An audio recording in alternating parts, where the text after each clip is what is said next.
მოგესალმებით, მივესალმებით ჩვენს მსმენელს, ეთერში ბოლნისის ხმა არის.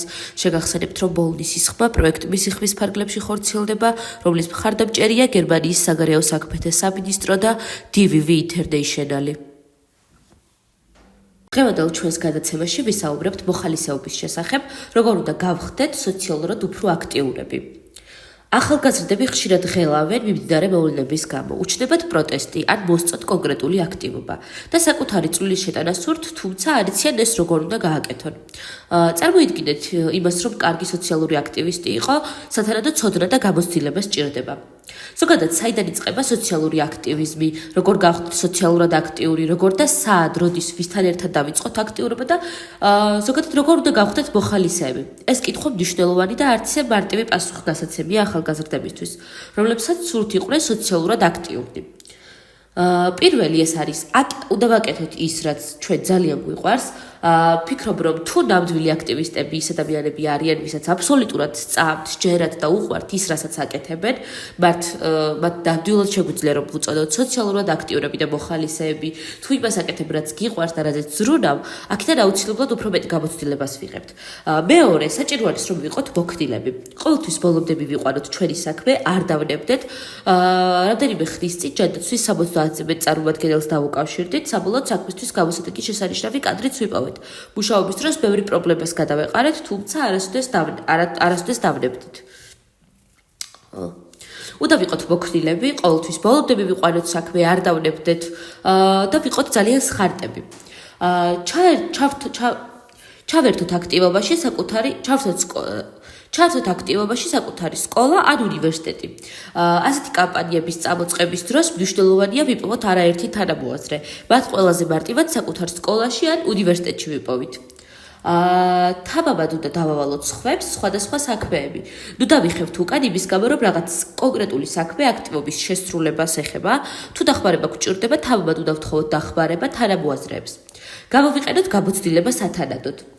როცა საქმე რეზიუმეს შედგენას და სამოტივაციო წერილის დაწერაზე მიდგება, პირველ რიგში გავითვალისწინოთ ჩვენ მიერ მოხალისეობრივად ჩატარებული სოციალური აქტივობები, რადგან დღეს ეს დამსაქმებელისთვის ძალიან მნიშვნელოვანია. ყველა ეს აქტივობა მეტყველებს იმაზე, თუ რამდენად კეთილი, სად და აქტიური ადამიანი ხარ. რატომ არის მნიშვნელოვანი დღეს, რომ სწორედ ეს მოხალისეობის კულტურის განვითარება იყოს დღის წესრიგის პირველ ადგილას. მისი განვითარებას რამდენიმე მიზანი აქვს. პირველ რიგში ადამიანებს უვითარებს სხვების დახმარების უნარს, ანუ ხელს უწყობს უფრო ჰუმანურ გახდნენ. მეორე ის არის, რომ ახალგაზრდები სწავლობენ შრომის კულტურას, თუმცა მოხალისეობა არანაზღაურებადი შრომა არის, გარდა ამისა ყოველდღე მნიშვნელოვანია ეკონომიკისთვის, რადგან ეს არის უანგარო უფასო შრომა. გარდა ამისა, ევროპის რიგ ქვეყნებში, მათ შორის პოლონეთში, მოხალისეები არასამთავრობო ორგანიზაციის ერთ-ერთი მამოძრავებელ ძალად იქცა. პოლონური ორგანიზაციების 3/4-ს არყავს ხელფასიანი თანამშრომლები. დაახლოებით ასეთივე სურათია ჩეხეთში, სლოვაკეთში და უნგრეთში. რა უშლის ხელს მოხალისეობის ინსტიტუტის განვითარებას დღეს საქართველოში? რამდენიმე კვლევა გამოკვეთა ხელისშემშლელი ფაქტორები, მათ შორის ერთ-ერთი არასათანადო ინფორმირება არის ამ ყველაფრის შესახებ, მოხალისეობის ტრადიციის ნაკლებობა და სოციალური პრობლემები, რაც მთავარია შესაბამისი კანონმდებლობის უქონლობა. ევროპის ქვეყნების გამოცდილება მაჩვენა, რომ მოხალისეობის ინსტიტუტის განვითარება პირდაპირ კავშირშია მის სამართლებრივ რეგულირებასთან, ასევე პროგრამებით უზრუნველყოფასა და წახალისებასთან. დასავლეთის ქვეყნებში მოხალისეობის წახალისების მიზნით სხვადასხვა მეთოდს მიმართავენ. მაგალითად, როგორც Helping Hand იუწყება, ამერიკის შეერთებულ შტატებში მოხალისეებს პრეზიდენტის სპეციალური ჯილდოც კი გადაეცემა. მინდა ვუთხრათ ჩვენს მსმენელს, რომ დღეს მოხალისეობრივი საქმიანობა ძალიან მნიშვნელოვანი არის მართლაც იმისთვის, რომ პირველ რიგში ჩვენი თავი გამოვითაროთ ამ კუთხით და როდესაც ჩვენ მოხალისეობრივად ვმუშაობთ, ძალიან ბევრ ისეთ საჭირო უნარს ვიძეთ, რაც ჩვენ მომავალ კარიერაში თუნდაც არ მომავალ ცხოვრებაში და ჩვენს გალულ გზაზე ძალიან გამოგვადგება. ძალიან დიდი მადლობა იმისთვის, რომ იყავით ჩემი დღევანდელი გადაცემის მსმენელი. მე დღეისთვის გემშვიდობებით, ხოლო გიტოვებთ ჩვენს მეგობრებს თეთრი კარვიდან, მოусვიდეთ, იხალისეთ და ბედნიერ კვირას გისურვებთ.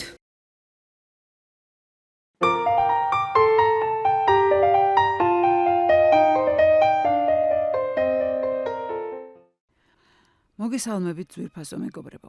ეთერშია თეთრი კარავი. მე ვარ მსახიობი ეკა ჩხეიძე და ჩვენი შემდეგი თემა ძალადობაზეა. ყველას არ შეუძლია ამაზე ხმამაღლა. აი გვირეკავენ. გისმენთ? მოგესალმებით. ისტორია, რომელსაც ახლა გიამბობთ, ბევრი წლების წინ მოხდა და არასდროს მომიყოლია. Ახლა თავს შევიკავებ, რომ საკუთარი ვინაობა გავამჟღავნო, მაგრამ თეთრი კარავის საშუალებით მინდა ყველას მოუყვე ამბავი, რომელიც მთელი ცხოვრება ვერ მოვინელე. ახლა უკვე 50 წელს გადაცილებული ვარ. მაშინ კი სულ რაღაც 12-13 წლის თუ ვიქნებოდი. ჩვენს კორპუსში ერთი ოჯახი ცხოვრობდა. ერთი ბიჭი ჰყავდათ, რომელიც ჩემი უმცროსი ძმის კლასელი იყო და ალბათ ამან განაპირობა, რომ ოჯახებით ვმეგობრობდით. ერთხელაც ახალი წლის დღეები იყო და თავისთან დაგვპატიჟეს. მამაჩემი მალე დათვრა, დაღლილი ვარო ბოდიში მოიხადა და სახლში წავიდა. დედაჩემი ოჯახის დიასახლის ეხმარებოდა სუფრის ალაგებაში. ჩემი ძმა თავის კლასელთან ერთად რაღაც ფილმს უყურებდა. ფილმმა არ დამაინტერესა და მეც სახლში წასვლა დავაპირე, მაგრამ ოჯახის უფროსმა, რომელიც ალბათ 50 წლამდე იქნებოდა, ხელი ჩამავლო და გინდა თუ არა ვიცეკოთო. ორივე ხელი მაგრად მომხვია და მუსიკის ფონზე აქეთ-იქეთ მაქანავებდა. რაღაც იყო ამ ვითომ ცეკვაში ისეთი, რაც არ მსიამოვნებდა, მაგრამ ვერ ვუძალიანდებოდი. უცებ მოულოდნელად ტუჩებში მაკოცა და შოკისგან ხელი ისევ კარი კინაღამ წავაქციე. კარი გავაღე და სახლში გავიქეცი. ამ ამბავს ვერავისთან მოვყვებოდი. მისი დორბლიანი ტუჩების გახსენებაზე ახლაც გული მერევა, მაგრამ სამაგიერო ასე გადავუხადე. დილას აივანზე გავედი და დაველოდე სამსახურში წასასვლელად, როდეს გამობრძანდებოდა სადარბაზოდან. ერთი ვედრო ცივი წყალი გადავასხი თავზე იანვარში და პლასმასის ვედროც მივაყოლე. ვითომ ყვავილების მორწყვის დროს შემთხვევით გადამივარდა. მაგარია. გაგვეცანით თუ შეიძლება საიდან გვიკავშირდებით? მოგესალმებით, მე ვარ ნუნუ, 46 წლის, თელავიდან. ძალიან გამეცინა წინა რესპონდენტის მონაყოლზე და მართალი გითხრათ გულიც მოვიფხანე. მე მგონი ყველა ქალის ცხოვრებაში მომხდარა ისეთი ფაქტი, რასაც დღეს სექსუალურ ძალადობას ან სექსუალურ შევიწროებას ეძახიან. და იცით ყველაზე დიდი საშინელება რა არის? ის რომ მოძალადეები ძალიან ხშირად ოჯახის ახლობლები, მეგობრები ან სულაც ნათესავები არიან. ამიტომაც რცხვენია მსხვერპლს მისი გამოაშკარავების. ეს მანიაკი მოძალადეებიც ამით სარგებლობენ. ხშირად მუხარასაც კი მიმართავენ მსხვერპლის გასაჩუმებლად. არ ვიცი როგორ უნდა დავიცვათ ჩვენი შვილები ასეთი მანიაკებისგან. ნუ თუ არავის ნდობა არ შეიძლება. მეც გამახსენდა ერთი ფაქტი, რომელიც ჩემი მუსიკალური სასწავლებელში სწავლის დროს ხდებოდა. მოგეთ 13-14 წლის გოგონები ვიყავით ჯგუფში და ერთ-ერთ საგანს ღვაწლმოსილი ასაკოვანი პროფესორი გვასწავლიდა. თავის მაგიდასთან ორისკალი ედგა და ყველა ლექციაზე ჯგუფხელი მჭირდებაო ასე ამბობდა. ამ ჯგუფხელს გვერდით მოისვამდა და ჟურნალში დასწრება არ დასწრებას და ნიშნებს აწერილებდა. ყველა ლექციაზე ცვლიდა ჯგუფხელებს და შესაბამისად მეც მომიწია მის გვერდით დაждდომა. გვარების კარნახის დროს ვითომ უშუალოდ ფეხზე ხელს მადევდა და როცა გარკვეთილის ახსნას იწყებდა, გაუმართლებლად დიდხანს რჩებოდა მისი ბებერი ხელი ჩემს ფეხზე. ამაში რაღაც ისეთი არასასიამოვნო იყო, ვერც მოვყვებოდი. დანარჩენი გოგოებისთვისაც კი არ მithქვავს, მხოლოდ წლების შემდეგ, როცა ერთად შევიკრიბე და აღმოჩნდა, რომ ყველას ერთი და იგივე გრძნობა და ზიზღი ჰქონდა ამ კაცის მიმართ. აი ასეთი ინტელექტუალი მანიაკებიც არიან პროფესორის მანტიაში შემოსილნი. სამწუხაროდ ასეც ხდებოდა და ალბათ ახლაც ხდება. უი, რას ამბობთ? აი, ისევ ზარია, გისმენთ? პირდაპირ ეთერში ხართ. მოგესალმებით. რა სამწუხაროა, რომ ამგვარ თემებზე გვიწევს საუბარი. მაგრამ თუ არ ვილაპარაკეთ, დავმალეთ და ხელი დავაფარეთ მოძალადეებს, ისევ ჩვენი შვილები დაზარალდებიან. პირველ რიგში, მათ დასაცავად უნდა ვამხილოთ ყველა მოძალადე. საბედნიეროდ ცოტა გამოფხიზდა საზოგადოება და ახლანდელი მოზარდები მეტად არიან ინფორმირებულები თავიანთ უფლებებზე. მე ვარ მადონა 61 წლის და მინდა გითხრათ, რომ არა მარტო გოგონები, ბიჭების არაერთხელ გამხდარან სექსუალური შევიწროების მსხვერპლი. 20 წლის წინ საირმეში ვისვენებდი ჩემს ვაჟიშვილთან ერთად, რომელიც მაშინ 7-8 წლის იქნებოდა. ერთი ჩემი ასაკის უცოლო კაცი იყო იქ ჩამოსული. მაშინ ქმარს ახალი გაცილებული გავხდით. ეს კაცი ჩემი და ჩემი შვილის მიმართ განსაკუთრებულ ყურადღებას იჩენდა. სიმპათიური მამაკაცი გახდა და ცოტა მეც მომწონდა. ყოველ შემთხვევაში მისი ყურადღება არ მაღიზიანებდა, პირიქით ძალიან სიამოვნებდა.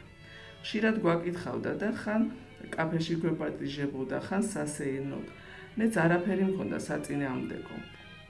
ერთხელაც სანატორიუმის თანამშრომელმა დამიძახა და ჩუმად მითხრა: ეგ სანდო კაცი არ არის და ფრთხილად იყავი მაგასთან, ბავშვი მარტო არ დატოვო. არ ვიცი რა გითხრათ, მთელი ღამე თეთრად გავათენე და მეორე დილასვე წამოვედი საირმიდან. კიდევ 2 დღე უნდა დარჩენილიყავი, მაგრამ მეტი აღარ მიმინდა.